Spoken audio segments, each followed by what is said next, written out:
Hello students, welcome back on my YouTube channel. Students, हम लोग important question मतलब paper discuss कर रहे थे, तो आज यूनिट 3 का हम क्वेश्चन नंबर 6 डिस्कस करेंगे। ठीक है, आपके पास क्या है बच्चे? क्वेश्चन है state and prove Radon Nikodym theorem for a sigma finite measure space. ठीक है, आपके पास ये स्टेट एंड प्रूव आता है। सबसे पहले आपको इसकी स्टेटमेंट लिखनी पड़ेगी, उसके बाद देन उसको आपको प्रूव करना पड़ेगा। ठीक है, चलिए स्टेटमेंट लिखते हैं। स्टेटमेंट क्या कहती है बच्चा? लेट एक्सट्रो mu be a sigma finite measure space. एक्सट्रो म्यू आपका क्या है? सिग्मा फाइनाइट मेजर स्पेस है। And V is a finite sign measure define row. और वी क्या है बच्चे? फाइनाइट साइन मेजर है। किस पे डिफाइन हो रहा है? रो पे डिफाइन हो रहा है। ठीक है, such that V is equivalent to mu, की वी किसके इक्विवेलेंट है? म्यू के। Then there exist a function, तो एक ऐसा फंक्शन एग्जिस्ट करता है F belongs to L dash mu such that कि V is equals to mu F. V किसके इक्वल हो जाएगा बच्चे? म्यू एफ के। ठीक है, thus F is unique almost everywhere. ठीक है, क्या है बच्चा कि अगर एक्सट्रो म्यू आपके पास सिग्मा फाइनाइट मेजर स्पेस है और वी आपके पास फाइनाइट साइन मेजर है डिफाइन ऑन रो, सच दैट जो वी है बच्चे किसके इक्विवेलेंट है? म्यू के। Then there exist a function F belongs to L dash mu such that कि वी इक्विवेलेंट हो जाएगा V is equals to mu F. Then जो एफ जो होगा वो क्या होगा? Unique almost everywhere. I hope कि आप लोगों को स्टेटमेंट समझ में आई होगी। अब हम क्या करेंगे? प्रूफ करते हैं। ठीक है बच्चा, प्रूफ है बच्चे। वी आर गिवन दैट, हमें क्या गिवन है? वी इक्विवेलेंट दे रखा है म्यू के। यहाँ पे दे रखा है ना V is equivalent to mu statement में। तो अगर वी इक्विवेलेंट म्यू के दे रखा है तो हम क्या क्लेम कर लिख के चले हैं कि जो वी प्लस है वो इक्विवेलेंट है म्यू के एंड वी माइनस किसके इक्विवेलेंट है? Mu K. ठीक है, हमको पता है, हम ये क्यों कह रहे हैं बच्चे? क्योंकि हमें पता है जो वी होता है वो इक्वल होता है V plus minus V minus के। ठीक है, इसलिए हम ये क्लेम करके चलिए अब आपने लेट किया जो म्यू ई है वो इक्वल्स टू ज़ीरो है। चलिए अब आप ही सोचिए, अगर म्यू इक्वल्स टू ज़ीरो है और वी इक्विवेलेंट है म्यू के, तो ऑब्वियसली वी ई भी क्या हो जाएगा? ज़ीरो हो जाएगा। ठीक है, चलिए अब आपने क्या किया? आपने मल्टीप्लाई किया mod V E equals to zero. अगर हम कह रहे हैं mod V E equals to zero है, देन वी किसके इक्वल है? This is equals to V plus minus V minus E. ठीक है, तो यहाँ से आप लिख सकते हैं V plus E plus V minus E equals to zero. ठीक है, क्लियर है आप सबको यहाँ तक? चलिए अब वो कह रहा है since V plus E equals to V minus E equals to zero, हम ये कह सकते हैं ना कि वी प्लस ई और जो वी माइनस ई हैं वो दोनों के दोनों किसके इक्वल है? ज़ीरो के। ठीक है, हाँ जी, हमने कहा था जो वी ई है वो इक्वल्स टू ज़ीरो है, और हमने ये भी कह दिया जो वी प्लस ई है और वी माइनस ई है वो भी किसके इक्वल हो गया? ज़ीरो के। तो देन वी से हम क्या कह सकते हैं बच्चे? जो वी प्लस है वो किसके इक्विवेलेंट है? म्यू के। एंड जो वी माइनस है वो भी किसके इक्विवेलेंट हो गया? Mu K. ठीक है, चलिए अब आप ध्यान से देखिए। आई होप कि यहाँ तक समझ में आया होगा। अब आप ध्यान से देखना कि इसमें क्या है। ठीक है, चलिए वो कह रहे हैं वी में सपोज, हम ये सपोज कर रहे हैं जो वी है वो क्या है? फाइनाइट मेजर है। वी क्या है? फाइनाइट मेजर है। ये हमें डेफिनेशन में दे रखा है कि जी V is a finite sign measure. ठीक है, अच्छा अब हमको एक थ्योरम है, हमको पता है वी नो दैट बच्चे कि V is a finite sign measure. अगर वी फाइनाइट साइन मेजर है then there exist a measurable set E, तो एक मेजरेबल सेट ई एग्जिस्ट करता है सच दैट कि वी किसके इक्वल हो जाता है? V is equals to V E के। ठीक है, चलिए तो अब हम कह रहे हैं वी हमारा फाइनाइट साइन मेजर है। अगर वी फाइनाइट मेजर है तो इस थ्योरम के अकॉर्डिंग हम क्या कहेंगे कि एक there exist a measurable set F such that कि वी किसके इक्वल हो गया? वी एफ के। आई होप कि यहाँ तक आप सबको क्लियर होगा। चलिए आगे करते हैं। हाँ जी बच्चे जी, अब हम क्या लेके चले? नाउ हम कह रहे हैं कि जो म्यू है is a sigma finite measure, और ये हमें डेफिनेशन में गिवन है कि जो म्यू है वो क्या है? Sigma finite measure. तो then there exist a sequence E N, तो एक ऐसी सीक्वेंस एग्जिस्ट करेगी E N of mutually disjoint measurable sets.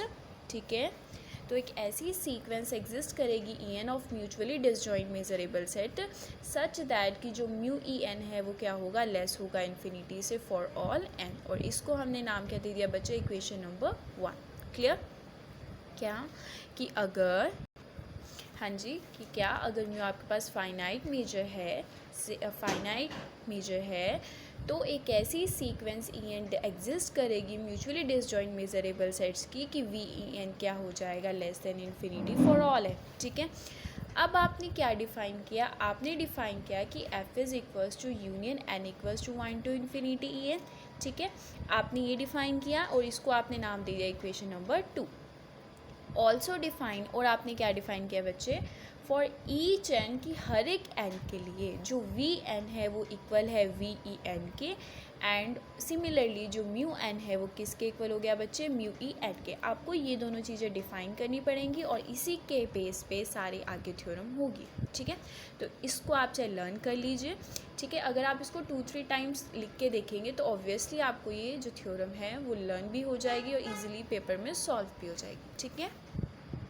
हाँ जी बच्चे जी, तो हमने कहा था जो वी एन है वो हमने डिफ़ाइन किया है वी ई एन के, ठीक है। एंड जो म्यू एन है वो हमने किसके इक्वल डिफ़ाइन किया है, म्यू ई एन के, और उसको हमने नाम दे दिया इक्वेशन नंबर 3, ठीक है। अब नाउ हम क्या करें बच्चे, जो वी एन ई है वो किसके इक्वल है, म्यू ई एन के, ठीक है। और म्यू ई एन, अगर एन हमारा ई एन के इक्वल है तो म्यू ई एन ई को आप ऐसे लिख सकते हैं ना बच्चे, mu E N intersection E, ठीक है। चलिए, अब आपको पता है mu E N intersection E किसके इक्वल लेस है, this is less than equals to mu E N, ठीक है। And this is less than infinity for all N, ठीक है। क्लियर यहाँ तक, ठीक है। तो आप देयरफॉर आप क्या कह देंगे कि X to mu N is finite measure space, therefore अगर X to mu N finite measure space है तो ऑब्वियसली वी एन क्या हो जाएगा हमारा फाइनाइट मेजर, ठीक है। क्लियर है यहाँ तक, चलिए। अब हमारी जो स्टेटमेंट थी वो क्या कह रही थी, अगर X to mu finite measure space है और वी हमारा फाइनाइट मेजर है सच दैट कि V is equivalent to mu, तो सिमिलरली वही लेके चलो स्टेटमेंट कि अगर X to mu N finite measure space है और वी एन फाइनाइट मेजर है, ठीक है, तो ऑल्सो वी एन है वो किसके इक्विवेलेंट हो जाएगा, म्यू एन के इक्वल हो जाएगा ना, ठीक है। हमारी स्टेटमेंट थी। तो there exist a function G N belongs to L dash mu, statement ही है हमारी ये, ठीक है। आप देखेंगे करेंगे तो आपको समझ में आएगा, दिस इज आवर स्टेटमेंट कि G N belongs to L dash mu such that कि वी एन, जो वी एन है वो किसके इक्वल हो गया, म्यू एन जी एन के। क्लियर यहाँ तक, चलिए। अच्छा, अब आपको पता है कि आप वी एन ई को क्या लिख सकते हैं, this is equals to integration E G N D mu E N, ठीक है। और इसको आपने क्या नाम दे दिया, इक्वेशन नंबर 4, ठीक है। चलिए, नाउ अब आपने क्या कहा, आप कह रहे हैं V N E is equals to V E N E, ठीक है।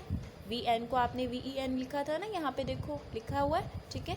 चलिए, तो यहाँ पे हम लिख सकते हैं कि V E N intersection E, ठीक है। अगर आप इंटरसेक्शन ऐड कर देंगे कि V E N intersection E this is equals to V E N लिख सकते हैं ना, V E N intersection E, ठीक है। और this is equals to what, this is equals to integration E N intersection E G N D mu N, यहाँ से equation number 4 से, ठीक है। तो अब आपने करेक्टरिस्टिक फंक्शन लिखा कि integration X E N intersection E G N D mu N, ठीक है। और इसको अलग अलग करके लिखेंगे तो कैसे लिखेंगे, एक्स ई G N D mu N. और आपने क्या कहा, अब आप इसको लिख सकते हैं इंटीग्रेशन ई, ठीक है बच्चों, X E N G N D mu N. अब ये वाला ई एन है वो यहाँ चला गया, ठीक है। और इसको हमने नाम दे दिया इक्वेशन नंबर 5, ठीक है। आई होप यहाँ तक समझ में आया होगा आप सबको।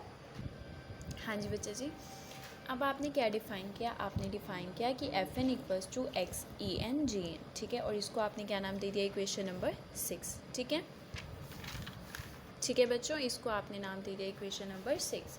अब पुटिंग इक्वेशन 6 इन इक्वेशन 5, ठीक है। आपकी इक्वेशन 5 क्या थी बच्चे, mu N E equals to integration E X E N G N D mu N, ठीक है। और आप इसमें आपने इसकी वैल्यू को क्या लिखा कि F N equals to X E N G N, तो इसको आप लिख सकते हैं integration E F N D mu N, ठीक है। तो मीन्स क्या कि वी एन ई किसके इक्वल है, this is equals to integration E F N D mu N, ठीक है।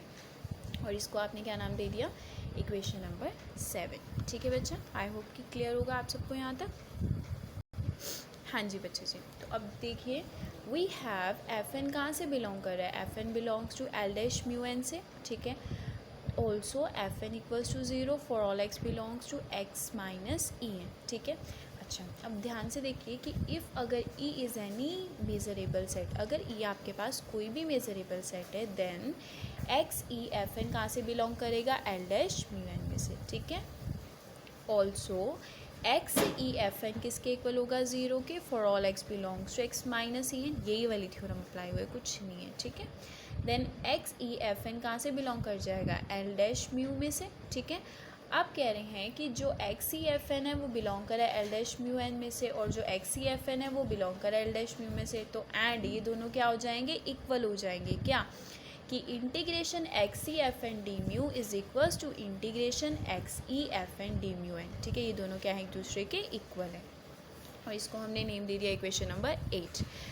अच्छा, अब हम कह रहे थे जो E है, हमने क्या कहा, हमने कहा कि E is equals to E N, अगर E इक्वल है ई एन के, then X E N F N हमारा बिलोंग कर रहा है एल डैश म्यू में से, ठीक है। और F आपका कहाँ से, ये वाला F कहाँ से बिलोंग कर रहा है, एल डैश म्यू में से, और F क्या है, पॉजिटिव है, and mu F N equal है म्यू एन के। म्यू एफ एन किसके इक्वल है बच्चा, वी एन के। तो नाउ इसको आप नेम दे दिए इक्वेशन नंबर 9।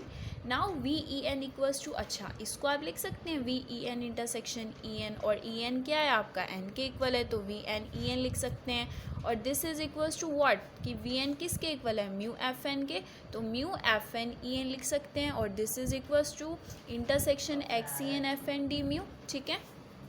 तो यहाँ से V E N is equals to intersection E N F N D mu for all N, this is call equation number 10, ठीक है। अब ध्यान से देखिए, यहाँ पे क्लियर है, अब यहाँ से नेक्स्ट स्टेप स्टार्ट होता है, तो इसको आप ध्यान से समझिएगा, ओके। वो कह रहे डिफाइन किया हमने कि H N equals to summation K equals to 1 to n F K. आपने एच एन लिया और उसको किसके इक्वल रखा, summation K equals to 1 to n F K, और इसको आपने नाम दे दिया इक्वेशन नंबर 11। अच्छा, और जो एच एन, ये किस टाइप का बच्चे, एच एन इंक्रीजिंग सीक्वेंस है, और एच एन कहाँ से बिलोंग कर रही है, एल डैश म्यू में से, ठीक है। ये आपको लर्न करना पड़ेगा, ठीक है। जैसे आपको बोला था ना वहाँ पे जो एफ एन डिफाइन करने को, वो आपने लर्न किया, तो ऑब्वियसली आपको एच एन भी लर्न करना पड़ेगा सिमिलरली, ओके बच्चे। आगे चलते हैं। हाँ जी, अब आपने जो एच एन डिफाइन किया था ना बच्चा, उसको आपने क्या करना है, इंटीग्रेशन अप्लाई करना है। तो integration H N D mu is equals to integration summation K equals to 1 to n F K D mu हो जाएगा, ठीक है। And this is equals to summation K equals to 1 to n integration F K D mu हो गया, ठीक है। अब integration F के आपके किसके इक्वल था, this is equals to V K E के इक्वल था, ठीक है। तो आप इसको लिख सकते हैं, अब वी के ई किसके इक्वल है, this is equals to summation K equals to 1 to n V E K intersection E, ठीक है। हाँ जी, अब आपको पता है कि ई के इंटरसेक्शन ई किसका सबसेट है, ई के का, तो ई के इंटरसेक्शन ई क्या होएगा, V E K less than equals to summation K equals to 1 to n V E K, और V union this is equals to union from equation second, ठीक है। Union K equals to 1 to n E K, this is less than equals to V F, और ये सारा किससे लेस है, infinity से। Therefore integration H N D mu less हो जाएगा इन्फिनिटी से, और इसको हमने नेम दी थी इक्वेशन नंबर 12, ठीक है। चलिए, अब हमारे पास therefore we have a sequence H N, हमारे पास सीक्वेंस ही एच एन, जो कहाँ से बिलोंग करी थी, एल डैश म्यू में से हमने डिफाइन किया था, और वो किस टाइप की थी, इंक्रीजिंग थी, ठीक है। And integration H N D mu is bounded भी हो गई, ठीक है। तो देन देयर एग्जिस्ट एफ, एक ऐसा एफ एग्जिस्ट करेगा belongs to L dash mu such that कि H N is increasing sequence of F almost everywhere, ठीक है। कि अगर वो इंक्रीजिंग सीक्वेंस हो और बाउंडेड हो, तो एक एफ बिलोंग, ऐसा function, there exist a function F belongs to L dash mu such that कि F N is increasing sequence of F almost everywhere, and integration H N D mu क्या हो जाएगी बच्चे, increasing sequence of integration F D mu, ठीक है। ये हमारी theorem है। चलिए, इसको आपने नाम दे दिया इक्वेशन नंबर 13। नाउ आपने कहा था कि integration H N D mu equal है integration summation K equals to 1 to n F K D mu K, ठीक है। इंटीग्रेशन को अंदर ले लो, समेशन को बाहर ले लिया, और एफ के किसके इक्वल है, एफ के इक्वल टू वी के ई, ठीक है। तो this is equals to summation K equals to 1 to n V E K intersection ई, और हमने बोला था ई के इंटरसेक्शन ई सबसेट है ई का, तो summation K equals to 1 to n V E किससे क्या होगा, ई के, ठीक है। और वी ई क्या है, अब इसको आप लिख सकते हैं, this is equals to V K union K equals to 1 to n E K, और this is equals to F, तो वी के एफ यहाँ से क्या आया कि integration H N D mu equals to V E F, ठीक है, समझ में आप सबको? आगे चलते हैं। हाँ जी बच्चे जी, देयरफॉर आप क्या कहेंगे कि integration H and D mu is increasing sequence of we E F, और इसको आपने नाम दे दिया इक्वेशन नंबर 14। तो from equation 13 and 14 we have क्या होगा बच्चे, integration F D mu is equals to V E F and this is equals to V F intersection E. ठीक है, तो इसको आप क्या लिख सकते हैं, वी एफ ई, और this is equals to V E. Therefore आप क्या कहेंगे, mu F equals to v. Now let there exist a function g belongs to l dash mu such that v f equals to mu g. अगर mu F equal है mu G के तो obviously G F equals to G हो जाएगा almost everywhere, hands proof. तो ये most important theorem है, ये प्रूफ कर दिए हैं हमने। ठीक है, अगर आपको कोई डाउट हो तो आप कमेंट सेक्शन में पूछ सकते हैं। अगर आपके लिए हेल्पफुल है वीडियो तो मेरे चैनल को लाइक कीजिए, सब्सक्राइब कीजिए और मेरे को सपोर्ट कीजिए। Thank you so much.